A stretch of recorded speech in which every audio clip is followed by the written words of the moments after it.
Hi, welcome to Oh My Grief. I'm Steve Morrison and wanted to share with you a little bit this week about my journey. It's been a pretty big couple of weeks.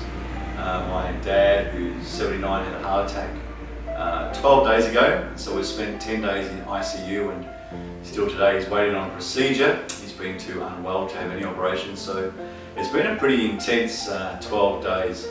It reminded me yet again, as we sat with the family and everyone's together as much as possible, just the importance of preparing and being ready for events that none of us want to happen.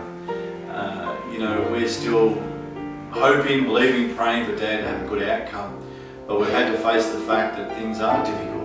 And the beauty is that my mum and dad have prepared what they want for their services, what their wishes are, if there is a funeral service required for either of them, in the next week or 10 years.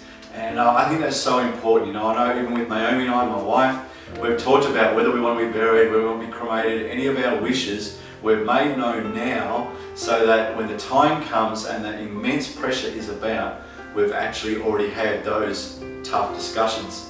So I want to encourage you this week, live life to the max, give it everything you've got. As my dad's always said, Steve, make today count. I want to say to you, make the day count, but also be prepared for the days that none of us want to come along.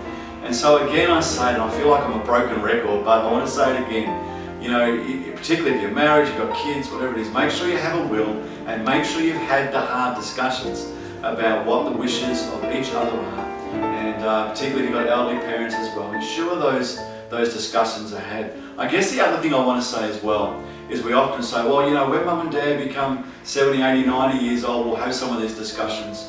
Well, yesterday I did a funeral for an 18-year-old. Again, live life every day with a great cause, with great passion, with great love in your heart, and I look forward to speaking to you next week.